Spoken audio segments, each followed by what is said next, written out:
మనం తీసుకున్నటువంటి ఆహారమే మన మనసు పైన కూడా ప్రభావితం చూపిస్తుంది అని అంటారు. ఎటువంటి ఆహారం తీసుకుంటే మన ఆరోగ్యంగా ఆనందంగా ఉండగలుగుతాం?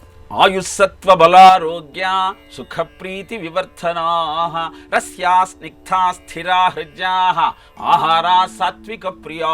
భగవద్గీత చెబుతుంది 17వ అధ్యాయం శ్రద్ధాత్రయ విభాగ యోగంలో ఆయువు, సత్వము, ఆరోగ్యము, బలాన్ని పెంపొందిస్తూ రసము కలిగి స్నిగ్ధముగా అంటే కొంత దానిలో తేమ ఉండాలి, అలానే చూడగానే తినాలనిపించాలి. ఇలాంటి ఆహారము అంటే అప్పుడే మెలకొత్తిన విత్తనాలు, పండ్లు, ఆకుకూరలు ఇవన్నీ కూడా నీలో సత్వగుణాన్ని పెంచుతాయి. కట్వం లలవణా తృష్ణ తీష్ణ రూక్ష విదాహిన ఆహార రాజసా శ్రేష్ఠ దుఃఖ శోకామయ ప్రదాహ. తినేటప్పుడు బాధ, తిన్న తర్వాత బాధ. మిరపకాయ బజ్జీ లాంటిది మీరు తింటున్నారు, తినేటప్పుడు హాహా అంటూ బాధపడుతూ తినాల్సింది, తిన్న తర్వాత అవస్థపడాల్సింది. రాజసిక ఆహారాన్ని చెబుతూ తినేటప్పుడు బాధ కలిగిస్తూ దుఃఖాన్ని, తిన్న తర్వాత శోకాన్ని కలిగించే పదార్థాలన్నీ కట్వ, అతి తీపి, అతి చేదు, అతి పులుపు, అతి కారం, ఇలా ఉండే ఆహార పదార్థాలన్నీ కూడా రాజసిక ఆహారంగా చెప్పింది. యాతయామం గతరసం పూతి పర్యూషితం చయత్ ఉచ్చిష్టమపి చామేధ్యం భోజనం తామస ప్రియం. వండిన తరువాత 4 గంటలైతే అది విషాహారము అని చెప్తుంది భగవద్గీత. దైవ నివేదితం చెయ్యకుండా ఎంగిలి చేసిన ఆహారాన్ని పూతి పర్యూషితం వాసన వస్తున్నా స్వీకరిస్తే దాని కలిగిన వలన విపరీత ప్రయోజనాలు కలుగుతాయి. కాబట్టి ఆరోగ్యము, ఆనందము, సత్వము, బలము కావాలి అనుకుంటే సాత్వికమైన ఆహారాన్ని తీసుకోవాలి.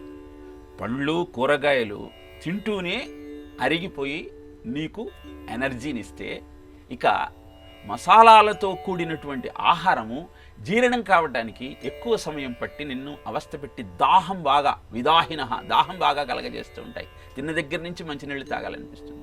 ఇక మాంసాహారం లాంటివి భుజిస్తే అరగడానికి 72 గంటలు పడుతుంది కనుక అది నీ లోపల మాలిన్యాన్ని పెంచే అవకాశం ఉన్నది. కనుక మితాషి హితాషి కాలాషి అని చెబుతుంది శాస్త్రం. మితంగా తిను, అది నీ శరీరానికి హితం కలిగించే ఆహారాన్ని తీసుకో. టైం అయిందని తినకు, ఆకలైతే తిను. చాలాసార్లు 7 అయింది ఇంకా భోంచేద్దామా అనుకుంటున్నాం, కాదు, ఆకలైతే భోంచేయండి, టైం చూసి భోంచేయకండి. అదే సమయానికి ప్రతిరోజు భోంచేసే ప్రయత్నం చేయండి. నిజానికి తిందాం అనుకుంటాం, కానీ తినటానికి 5 కారణాలు చెప్పింది.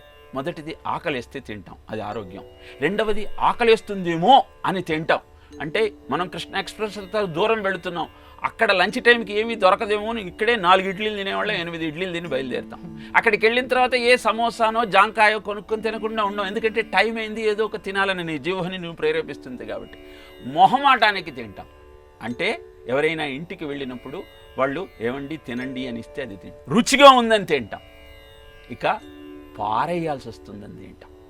కాబట్టి ఈ 5 మొట్టమొదటిది ఆకలేసినప్పుడు మాత్రమే మీరు తినగలిగితే అది ఆయుష్ను, ఆరోగ్యాన్ని, బలాన్ని మీకు అందజేస్తుంది.